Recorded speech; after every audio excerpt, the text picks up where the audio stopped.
Existe alguma maneira ou existe um limite, né, da prótese que você possa colocar que ela não apareça assim, ser tão artificial que ela fique assim, o mais natural possível, que a pessoa quando olhe, diz, ah, puxa, essa daí está com prótese de silicone, essa daí aumentou, colocou silicone? Isso, às vezes, é uma coisa que a paciente procura, que fique uma coisa grande, artificial, tá? Então, na verdade, a gente tem que entender, basicamente, o que a nossa cliente está procurando, né? Não adianta você fazer o que é bonito para você, para a mãe da paciente, né? E se a paciente não está feliz, tá? Eu já vi várias mães preocupadas, às vezes vêm com a filha de 20 anos que quer pôr prótese. Ah, filha, não é muito, não sei o quê. A experiência que eu tenho é, se deixar a menina feliz, a mãe fica feliz, o pai fica feliz, todo mundo fica feliz, tá? Então, na verdade, é a realização pessoal. A gente tem que dar atenção para o cliente que a gente está operando. Tá? Não adianta você, eu gosto de pôr 300, não sei, eu gosto de pôr 100. Não adianta. O paciente que quer 300 tem que ter 300. O paciente de 100 tem que pôr 100. A única coisa é que sempre tem muito medo em relação a isso. Né? Às vezes a paciente até ela acha bonito um pouquinho maior, mas tem medo, não tem informação do que é um tamanho bom. Porque as atrizes chegam na televisão, põem uma prótese enorme e falam que pôs 100. Né? Na verdade, isso aí é um mito, é uma verdade mesmo. Toda atriz põe 300 e pouco e tal, e fala que pôs 190. E o pessoal acredita que aquele grandão é 190 mesmo. A hora que você fala que é 300, a pessoa cai de costas. Mas na verdade, tem que pôr provador. Normalmente, você nunca opera o paciente, você pelo menos vê ela 2 vezes. Tá? Você já viu, já sabe disso, né? Então ela vai para casa, pensa, depois volta. Normalmente, quando volta, traz o namorado, traz o esposo, o pai, a mãe para ver. E põe, e volta. E tem toda a liberdade. No dia a gente sempre leva mais, caso a pessoa mude de ideia em cima da hora, ou a gente acha que na hora precisa um pouquinho mais, né? Então a gente tem que ter um diálogo muito grande para decidir o tamanho, porque isso é uma coisa uma coisa assim, relativamente definitiva, né? Depois que pôs, né, já é outra cirurgia para mudar. A tendência sempre as pacientes querem pôr menos do que elas realmente querem por medo. Então a gente tem que trabalhar isso um pouquinho. Eu vou pedir aí um intervalinho comercial e a gente já volta falando um pouquinho mais a respeito de cirurgia plástica. Hoje o nosso convidado é o Dr. Vitor Mauro, que atende aqui no Inovare.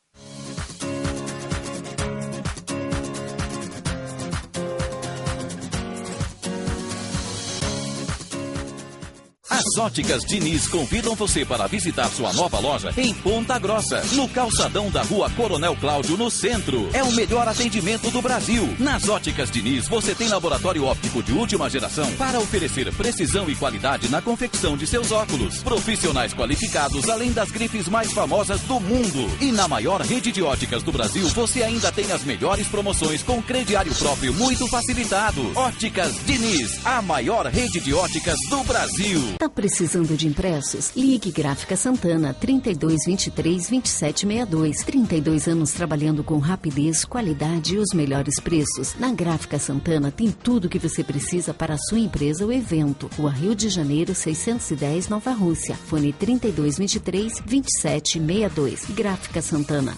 Confiança e segurança de quem sabe o que faz. É a pioneira, peça sempre Ultragás. Em Ponta Grossa, peça no Taquari 0800 643 0153 e pague com o seu cartão Visa.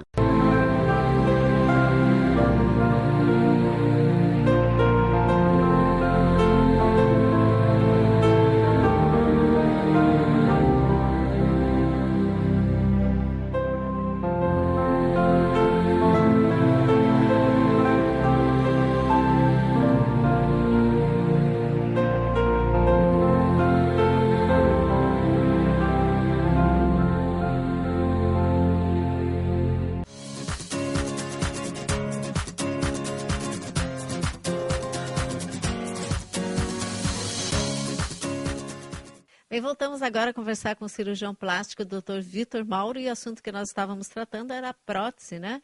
A prótese mamária. E eu vou fazer mais uma pergunta aqui, que nos chegou até, doutor, para saber se a pessoa, quando ela faz uma prótese de mama, se ela sente a diferença. Ela não tem nada, de repente ela coloca uma prótese aí de 300, 400 ml, sei lá.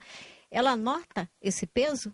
Então é o seguinte, Rosi, normalmente a pessoa vai pôr a prótese, tem medo, às vezes não tem muita segurança do tamanho, né? Então ela põe a prótese. No início incha, né? É um corpo estranho e pesa e tal. Então nos primeiros 15 dias ela tem realmente assim chama de estranhamento, assim. Ela acha que foi demais, não sei o quê. E estranha mesmo, tá? Mas depois de 15 dias, 3 semanas, um mês, a pessoa já se adaptou, tá? Com 3 meses, ainda ela sente aquela coisa de mama, né? Dá uma prendidinha aqui e tal.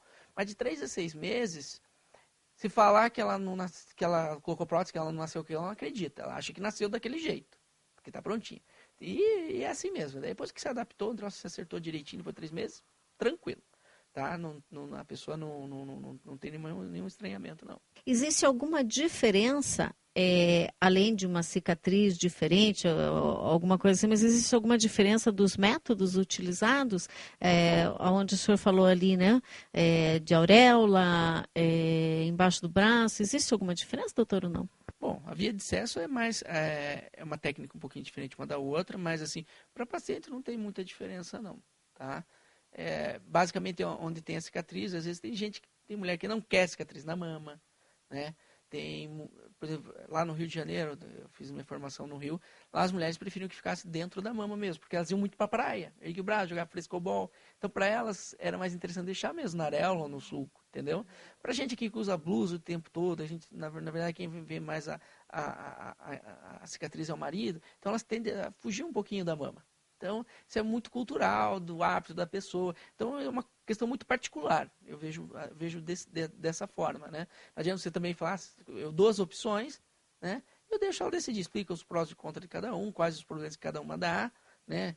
Quais as vantagens de cada uma para ela, tá? E ela acaba decidindo, né? Às vezes a paciente tem uma areola muito pequena, né? Às vezes um tecido muito fino, eu prefiro colocar pela axila, entendeu? Porque, né, não fica uma cicatriz em cima da prótese, é mais difícil de instruir, esse tipo de coisa, né? Às vezes chega uma paciente com uma areola bem grande, já teve filho, né? Pode ser que eu tenha que tirar um pouquinho, põe pela areola mesmo, que é a melhor opção, entendeu? Tem um paciente, eu tenho um sulco aqui, quero pôr por aqui, já tem uma cicatriz e tal, vai por ali mesmo, né?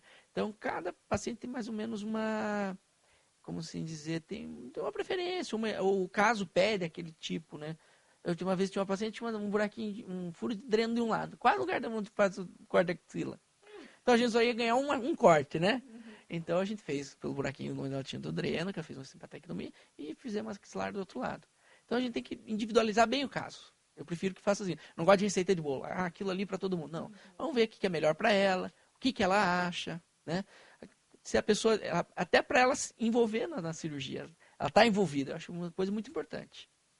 Bom, com o passar do tempo, é notório que a mulher que já tem seios, né, a tendência é sempre dar uma caída. Qual é a melhor maneira hoje de você levantar sem que você precise colocar o silicone?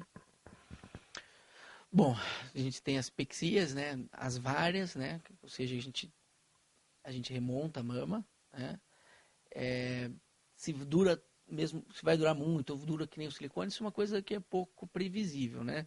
Não dá pra gente dizer, certo? Mas, assim, há uma tendência da evolução natural a mama continuar caindo. Isso é uma tendência natural.